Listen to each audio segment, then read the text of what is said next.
Level 1. The rejection. The trial lasts less than 20 minutes. You don't score. You don't impress anyone. You don't even get a second chance. The coach barely looks at you before moving on to the next player. By the end of the day, you've been rejected again. You stop counting after a while. Every club says the same thing. Not ready. You tell yourself they're wrong, but every rejection makes that harder to believe. One afternoon, you sit alone on a nearly empty training pitch. The sun is disappearing. Most of the players have already gone home. A groundskeeper begins collecting cones from the field. That's when a man you've never seen before sits beside you. He doesn't introduce himself. He doesn't ask how you're doing. He simply watches the empty pitch for a moment. Then he says something strange. Most people quit right before everything changes. You laugh. You've heard motivational speeches before. None of them helped. The man stands up. Before leaving, he hands you a business card. No logo, no company, just a phone number. On the back, a single sentence is written. When opportunity arrives, be ready. Then he walks away, and somehow, you keep the card. Level 2. The offer. Nothing changes, not the rejections, not the unpaid bills, not the empty seats at training sessions. Weeks pass. Then, one night, you notice the card again, the one with the phone number. You stare at it for a long time before making the call. A voice answers immediately. No greeting, no introduction, just an address.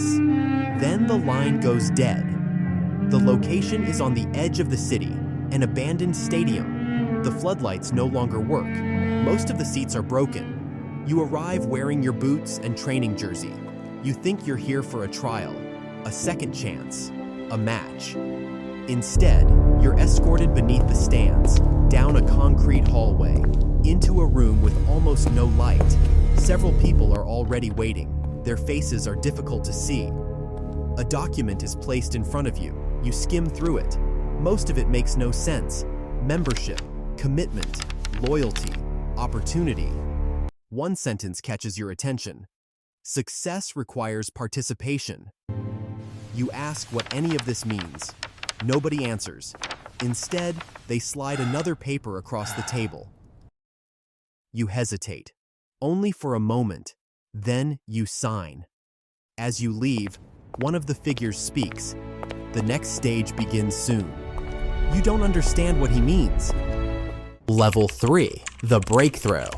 3 days later, your phone rings. A professional club needs a replacement. One of their players picked up an injury during training. The coach wants to see you immediately. You almost laugh. For years, nobody wanted you.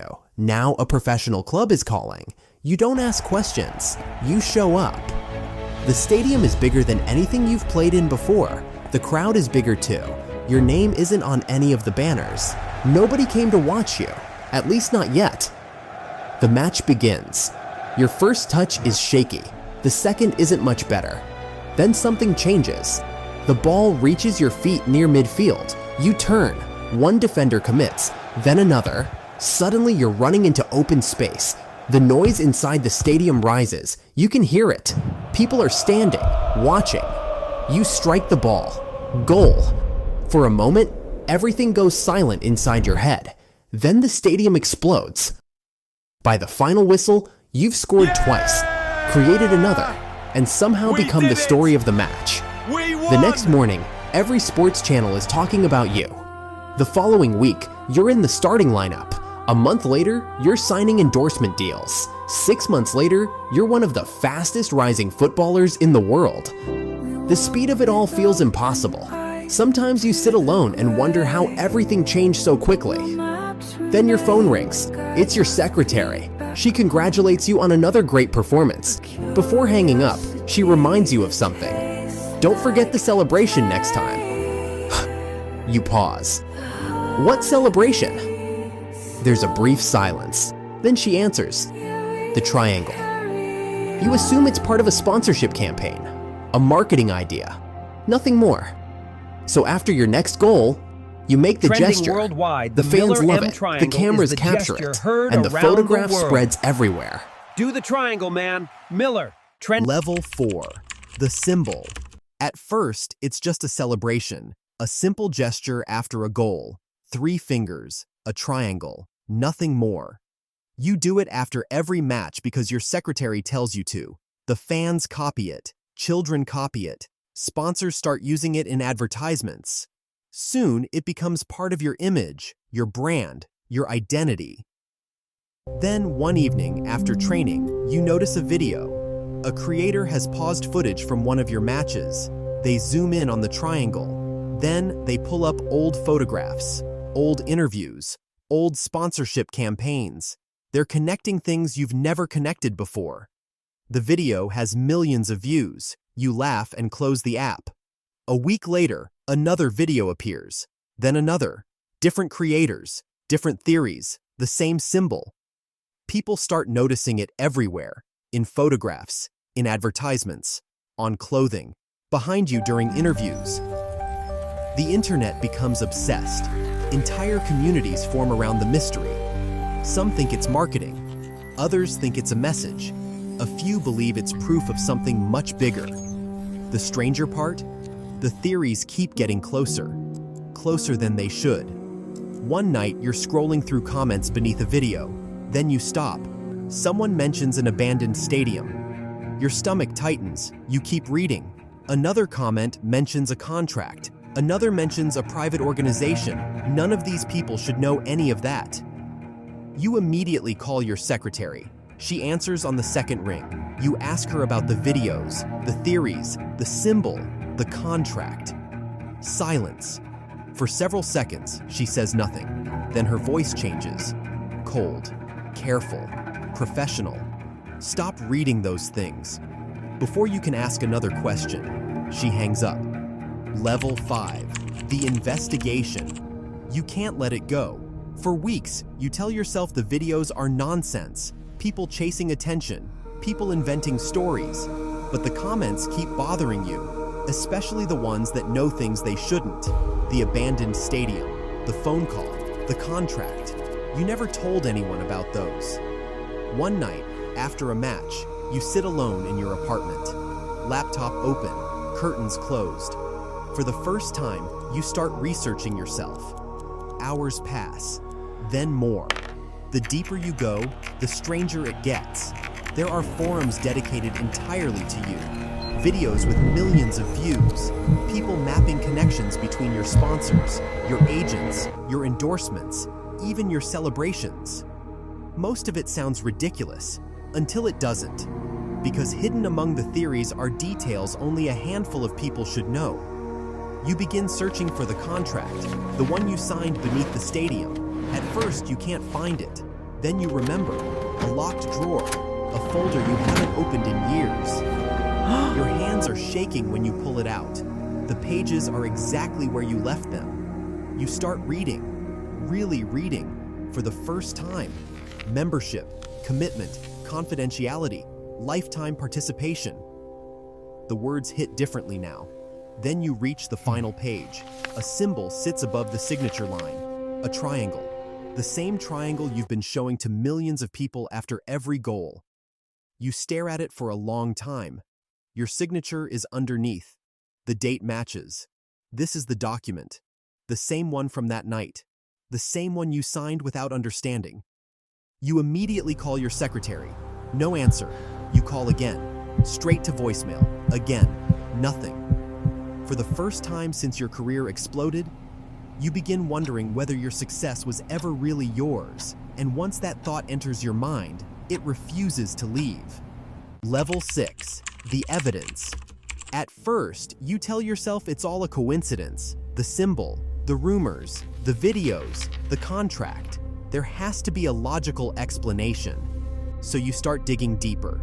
You revisit old interviews, old sponsorship campaigns, old photographs from the early years of your career, looking for something everyone else missed. Instead, you find things you missed.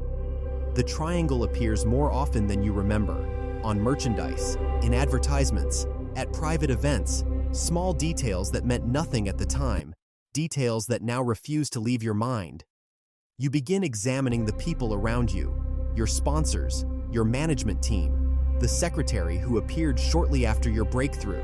The more you look back, the stranger everything feels. Questions start replacing memories. Why did opportunities arrive so quickly? Why did certain doors open so easily? Why did nobody ever explain the symbol?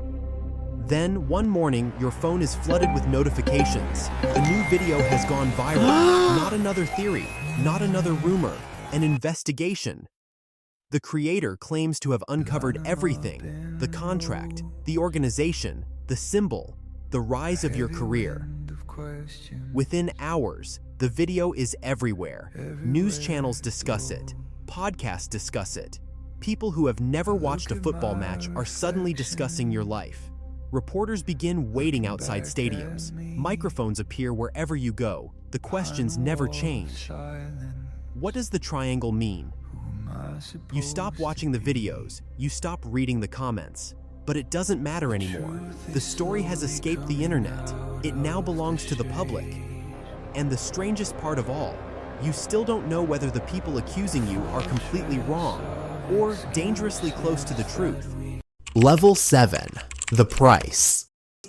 You can't stop thinking about the contract, the symbol, the videos, the questions. Eventually, you decide to confront the only person who might know the truth. Your secretary. You call. For the first time in weeks, Liam, the board is pushing for the non-disclosure. Almost as if she If this gets out, call. the entire transfer agreement is void. That night, you find yourself standing outside a place you hoped never to see again, the abandoned stadium. You're escorted beneath the stands, down the same hallway, into the same room. The lights are dim, the faces remain hidden. This time, nobody offers you a contract. Nobody asks you to sign anything. One of them slides a folder across the table. Inside are photographs, thousands of them. Your matches, your advertisements, your celebrations, every triangle, every gesture, every symbol, documented, organized, planned. You look up, confused. Then someone finally speaks. You thought the gesture was for you. The room falls silent.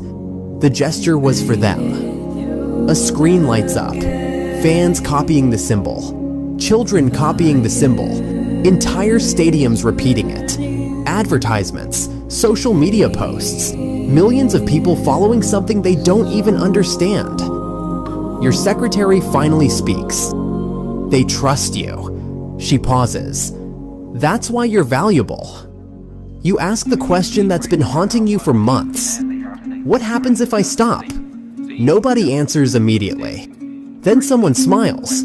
Not because they're amused, because they already know. You won't stop.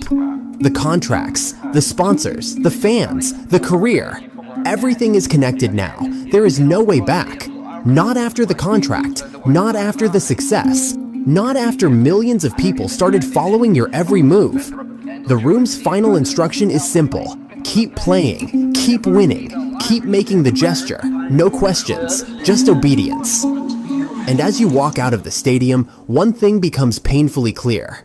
The greatest thing you gained wasn't fame, it was influence. And now, it no longer belongs to you.